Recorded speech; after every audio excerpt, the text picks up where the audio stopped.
Hello everyone and welcome to another video. Now today we're diving back into the world of laptop cooling pads and looking at Lenovo's latest release, the V10. We tested the V12 a few months ago and I found the results to be quite surprising, especially as I went into it with a very skeptical attitude. I've experienced overheating firsthand. I once had a chunky old Toshiba that would thermal throttle after a couple of minutes in Microsoft Paint, so for gaming it was hopeless. But let's see if this thing is any good by testing it with a couple more modern machines. So Lenovo sent over the V10 Pro, which is best suited to laptops that are between 13.3 and 17.3 inches in size. The same goes for the V10 SE, which is basically identical but lacks the RGB lighting. I'll expand on that later. In the box we get a power plug because this beast plugs straight into the mains, as well as a user manual, USB cable and spare dust filter. At the centre of the cooling pad we have a 12cm fan. This is smaller than the 14cm fan found on the V12, but it spins up to 3500 RPM as opposed to 2800. Of course, ventilation on the bottom of your laptop is key for products like this to work properly, so sticking something like a MacBook on here for example probably won't do much. Around the back we have USB Type A and Type C ports, and a memory foam insert goes around the top to keep a seal between the laptop and cooling pad. We get spare foam to make any necessary adjustments for smaller machines.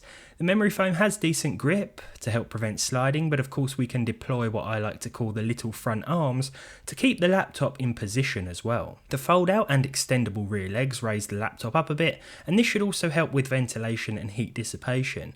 I also think that this puts the laptop in a more comfortable usage position anyway, slightly raised and angled towards the user. As I mentioned before, the V10 SE has controllable RGB with 5 colours and 12 modes. I mean, what gaming accessory is complete in 2024 without RGB these days, right? Some of you will be pleased to know though that it can be turned off completely. This is all adjustable with physical buttons this time around, which I prefer over the sort of squidgy ones found on the V12. The fan speed control is also controlled by buttons this time, which I actually don't like as much as the up and down dial on the V12 model, but we can press and hold the buttons to adjust the speed, so there's no need to keep clicking and clicking.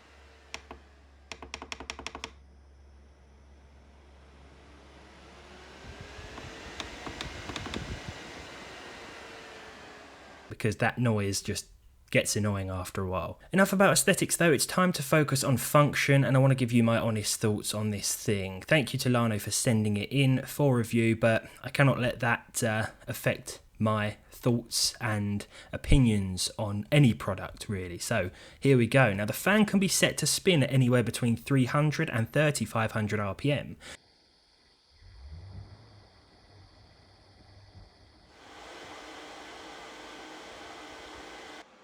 The latter is intended for a quick cool down. The smaller fan does sound quieter to me at 3500 RPM than the V12's does at 2800 RPM, but it's still too loud to have it running at top speed all of the time. You'll probably hear it over even the noisiest of internal laptop cooling fans. To start with, I tested my Gigabyte G5 KD, which has decent bottom ventilation and is spec'd with an i5 and 3060 laptop GPU. It certainly gets warm in certain scenarios. Laptop model, specs and room temperature will all affect the outcome, but my experience is as follows. I tested the laptop with no cooling pad, sitting on the desk as normal, before elevating it with a small stand, as some of you asked me to do that before, just to see how improving airflow to the bottom would alter things. I then sat the laptop on the cooling pad and tested the lowest 300 RPM mode, as well as 1200 and 1500 RPM modes, the speeds that Lenovo recommend keeping the fan speed between according to the product brief email that they sent me.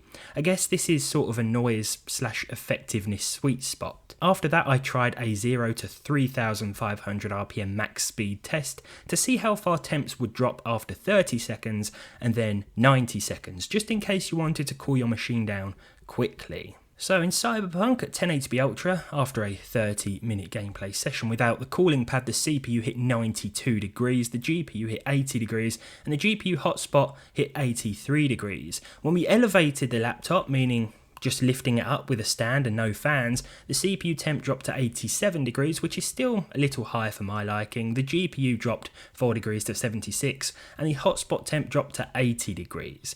Now, when we used the cooling pad at 300 RPM, the lowest fan setting, we saw a max CPU temp of 85, so a little bit of a drop compared to the elevated temperature, and a pretty significant drop compared to the on-desk temperature. The GPU temperature also dropped another few degrees, as did the GPU hotspot temp.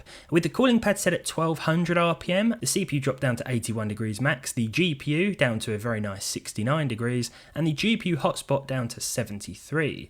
Bumping this up a little to 1500 RPM, did see another little drop to the CPU, with the GPU once again sat at 69 degrees, and the GPU hotspot sat at 72. So not as much of a difference between 1200 and 1500 RPM modes, but then again there's not much of a noise difference either.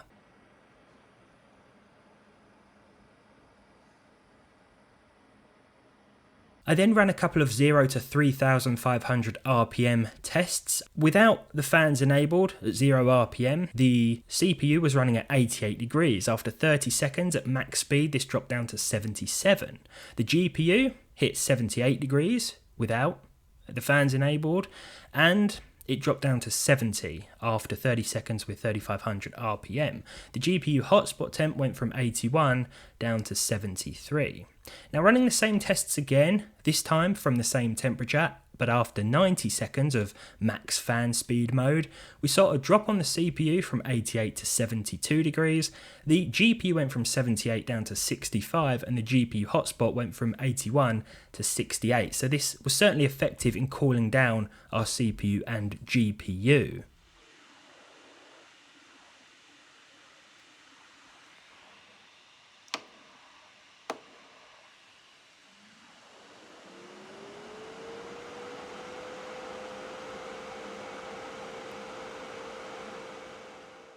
Of course, it isn't just gaming that can affect temperatures. Video editing and rendering can cause things to warm up rather rapidly too. I ran a 60-second render test in DaVinci Resolve to monitor CPU temperatures using the same fan speed modes, and here is how we got on. Now, rendering is a more CPU intensive task in this case, so our max temps when rendering a 1-minute video under the same conditions, the same footage at the same room temperature without the cooling pad 94 degrees, with the laptop elevated off the desk 93 degrees, deploying the cooling pad at 300 RPM saw a max temp of 87, 1200 RPM 81, 1500 RPM 81, and the max 3500 RPM mode, which, I mean, you could enable during the entirety of the render process because the laptop gets pretty loud anyway, and it's not going to matter for a short period of time. Well, this meant we saw just 76 degrees max, so a nice drop from 94, but again, quite loud. You're probably not going to want this mode on all the time. I'd recommend either 12 or 1500 RPM, especially when the laptop's doing something intensive, because it's still going to be louder than the cooling pad fan itself. I then finalised with a superposition GPU benchmark. The differences weren't actually huge between the different modes here, but then again our GPU wasn't getting excessively warm to begin with. There are just a few little changes here and there between the temperatures, as you can see. Still a difference though, which is the important thing. For my next and final test, I fired up my old Lenovo machine. Bottom ventilation is pretty poor, but it generally runs a little cooler and quieter. The temperature will creep up over time, but it never gets to the point of throttling, nor does it sound like a space shuttle taking off. I was more interested to see if a constant lower RPM state would help maintain a more consistent and lower temperature, and that's what I did. I went in with just 300 RPM and of course tested the temperatures with the machine on the desk and elevated slightly too. This machine doesn't need as much cooling as my Gigabyte one, that's for sure. If we look at these results, it's clear that even the lowest fan mode helped us out a little with this old thing. The 300 RPM cooling pad fan is no more audible than the laptop's fan under heavy load, so we're not sacrificing noise levels for temperature drops.